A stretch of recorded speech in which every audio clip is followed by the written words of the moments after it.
Hello students, in this video I will explain you the nomenclature and the diversity of the living world. Student इससे पहले जो video हमने देखा था जिसमें आपको मैंने लिविंग बींग्स के कैरेक्टर्स बताए थे सभी कि कौन कौन से कैरेक्टरिस्टिक्स होते हैं जो डिफाइनिंग प्रॉपर्टी हैं या नॉन डिफाइनिंग प्रॉपर्टी हैं लिविंग बींग्स की। अब हमारा जो नेक्स्ट टॉपिक है that is diversity of living organisms. Students हमारे आसपास या पूरे वर्ल्ड के अंदर अगर हम देखें तो there are variety of living organisms आपको मिलेंगे, वेदर इट इज प्लांट और whether it is animals, bacteria, बहुत सारे लिविंग ऑर्गेनिजम्स हैं जिनकी आपको डिफरेंट डिफरेंट वेराइटीज मिलेंगी। ये डिपेंड करेगा इनकी हैबिटेट के ऊपर। अगर हम जाते हैं डेजर्ट एरिया में तो डेजर्ट एरिया में जो ऑर्गेनिजम्स हैं, जो प्लांट्स हैं, वो बिल्कुल डिफरेंट होते हैं। हिली एरियाज में जाएंगे तो वहां पर जो प्लांट्स हैं वो बिल्कुल डिफरेंट होते हैं। एक्वेटिक प्लांट्स जो होते हैं वो बिल्कुल डिफरेंट होते हैं। तो यहाँ पर आपको बहुत सारी डाइवर्सिटी या वेरिएशंस मिलेंगे ऑर्गेनिजम्स के, और इन्हीं को हम किस नाम से रेफर करते हैं? It is called biodiversity.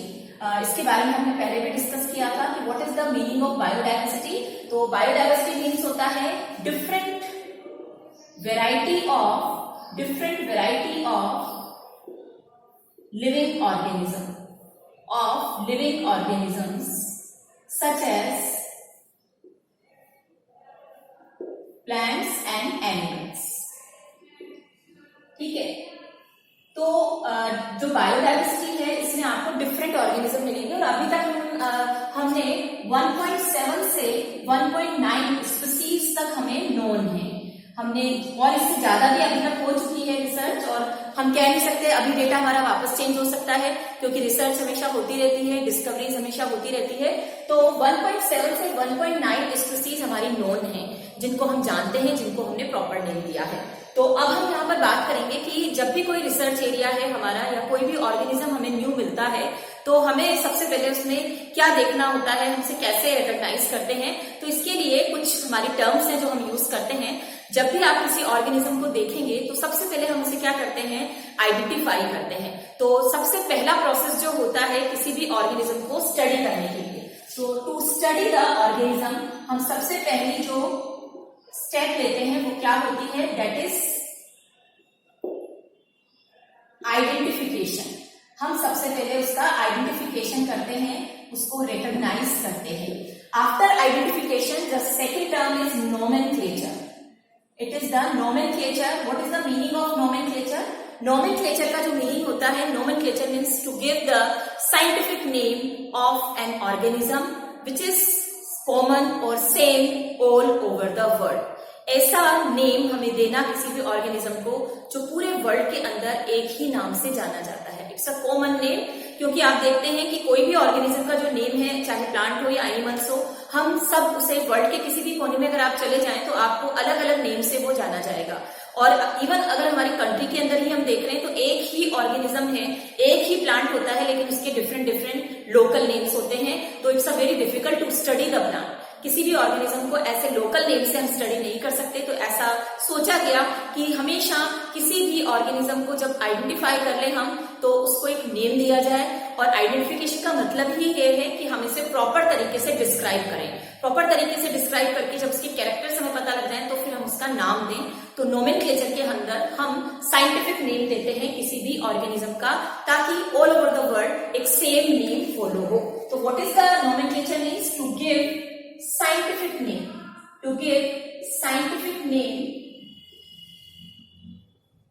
of an organism which is same or common all over the world, which is same and common all over the world. This is called nomenclature. Same or common all over the world. So it is called nomenclature and it is very necessary. But जो भी name आप देंगे तो ये हमारे ऊपर इसका पूरा इंडिविजुअलिटी नहीं होती। This name should be standardized. ये नेम जो है वो स्टैंडर्डाइज होना चाहिए, यानी पर्टिकुलर कोई इंस्टीट्यूट्स हैं जो ये डिफाइन करेंगे कि कोई भी ऑर्गेनिज्म को हमें क्या नाम देना है। तो इसके लिए दो इंस्टीट्यूट हैं, ICBM and ICZN. What is the full form of ICBM? International code of botanical nomenclature. Same is International Code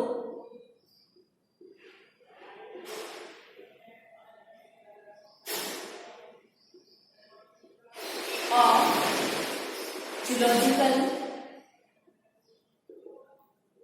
Nomenclature. ठीक, तो दीज आर टू इंस्टीट्यूट. अगर कोई प्लांट की न्यू स्पीसीज डिस्कवर हो रही है तो उसका जो नेम दिया जाएगा वो international code of botanical nomenclature है, वहां पर दिया जाएगा. और अगर कोई एनिमल की स्पीसीज है तो वो जूलॉजिकल इंस्टीट्यूट में दिया जाएगा. तो ये दो हमारे इंस्टीट्यूट हैं जहां पर कोई भी न्यू ऑर्गेनिज्म को नेमिंग किया जाता है, उसका नेम दिया जाता है. क्योंकि आइडेंटिफिकेशन करेंगे और उसके बाद ये जरूरी हो जाता है नाम के लिए कि आप उसे प्रॉपर तरीके से नेम के साथ अटैच करें. तो वो तभी होता है जब हम किसी भी ऑर्गेनिज्म को आइडेंटिफाई कर लेते हैं, उसके कैरेक्टर्स के बारे में हमें पता लग जाता है, देन हम उसका नोमेनक्लेचर करते हैं. तो नोमेनक्लेचर की जब बात आती है तो इसके लिए जो सबसे कॉमन नोमेनक्लेचर है that is binomial nomenclature. Binomial nomenclature, what is the meaning of that thing? It means each and every organism has two name. जो भी ऑर्गेनिज्म होगा उसके हमेशा टू नेम दिए जाएंगे. इसको सबसे पहले जो प्रपोज किया था बाइनोमियल नोमेनक्लेचर को, वो प्रपोज किया था सिर्फ इसे प्रपोज बाय गैस्पार्ड बोहेम.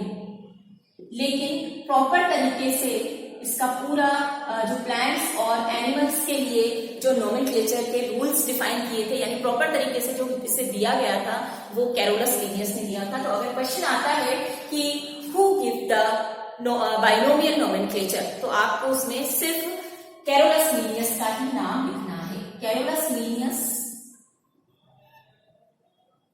ने इसे सबसे पहले डिस्क्राइब किया था. किसके लिए डिस्क्राइब? इसके लिए प्लांट्स और एनिमल्स के लिए, कैसे हमें प्लांट्स और एनिमल्स के नेम देने हैं. इसको फर्स्ट डिस्क्राइब किया था किसने? कैरोलस लिनियस ने. इसलिए हम कैरोलस लिनियस का ही नाम इसमें लेते हैं कि बाइनोमियल नोमेनक्लेचर किसने दिया था. तो जो बाइनोमियल नोमेनक्लेचर का सबसे पहले इन्होंने किसमें दिया था, उस बुक का नाम भी हमें पता होना चाहिए. तो कैरोलस लिनियस की दो बुक हैं जिसमें प्लांट्स के लिए अलग तरीके से नोमेनक्लेचर था एंड एनिमल्स के लिए अलग नोमेनक्लेचर दिया गया था. तो प्लांट्स के लिए जो बुक थी, what is the name of that book? And जूलोगस में एनिमल्स के लिए थी, वो कौन सी है? एनिमल्स के लिए जो बुक थी जिसमें इन्होंने सबसे पहले इसको किया गया था, वो बुक थी सिस्टेमा प्लांटेरम. एंड जो प्लांट्स के लिए थी वो थी स्पीसीज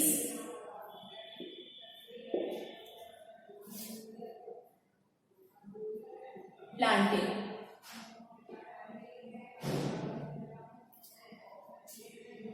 सॉरी, सिस्टेमा, यहां पे प्लांटेरम ठीक है, Plantarum. And this is the Systema नेचुरी.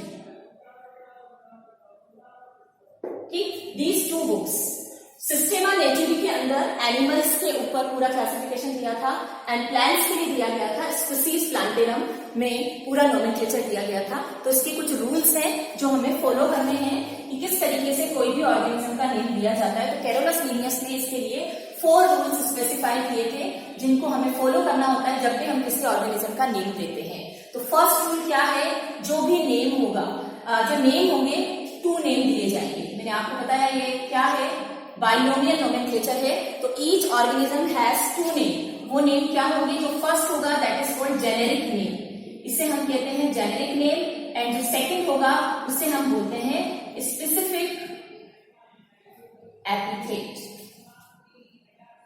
लेकिन आप इसे शॉर्ट में कह सकते हैं जीनस, और इसे हम कह सकते हैं स्पीसीज. तो याद रखें, जो फर्स्ट नेम होगा, जो फर्स्ट नेम है वो जीनस को रिप्रेजेंट करेगा, जो सेकंड नेम होगा वो स्पीसीज को रिप्रेजेंट करेगा. दूसरा रूल आपको ध्यान रखना है, लैटिन लैंग्वेज में ये जो भी नेम दिए जाएंगे उनको लैटिन लैंग्वेज में लिखा जाता है, लैटिन लैंग्वेज में ही दिया जाता है, इटैलिक्स के अंदर.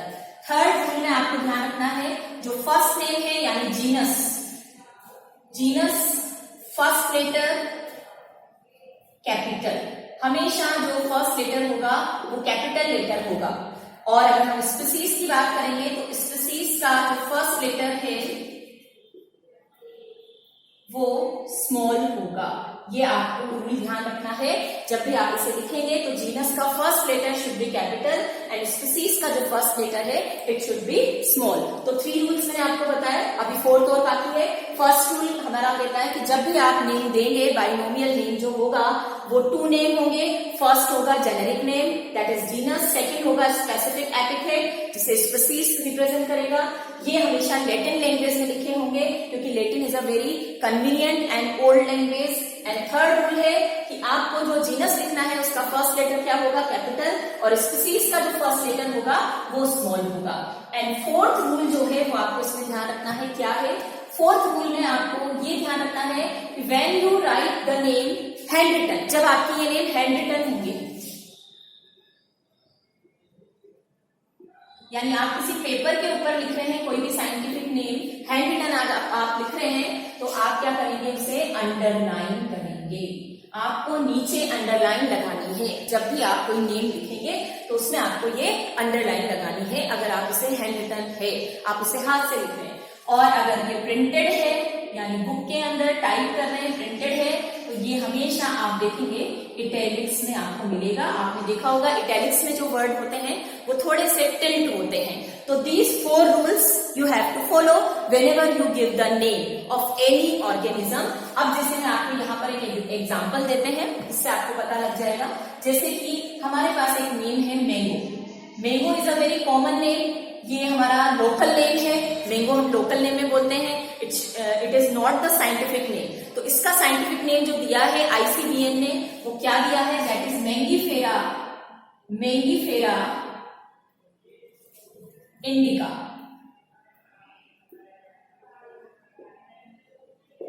Mangifera indica. तो आपने देखा इस नेम में मैंने अभी एक मिस्टेक की है, यहाँ पर मुझे क्या लगानी है, अंडरलाइन। मैंने आपको बताया था कि जो जीनस है, Mangifera is a genus and indica is a species. आपने देखा एम कैपिटल लेटर में है लेकिन आई कैसा है, स्मॉल लेटर के अंदर है। 2 नाम हमने दिए हैं, आप इसे हैंड रिटन लिख रहे हैं, मैं हाथ से लिख रही हूं, तो मैंने यहाँ पे क्या लगाया है, अंडरलाइन लगाया है। और अगर ये प्रिंटेड होता तो ये थोड़े से टिल्ट होते, यानी ये इटैलिक्स में होते। तो ये 4 रूल्स आपको ध्यान रखने हैं। और कुछ ऑर्गेनिज्म के नेम हमारी बुक में साइंटिफिक दिए हुए हैं जो मैं आपको नेक्स्ट वीडियो के अंदर बताऊंगी, और उनको आपको याद रखना है कौन कौन से नेम हैं, उनकी स्पीसीज, उनके जीनस, इन सबको आपको ध्यान रखना है।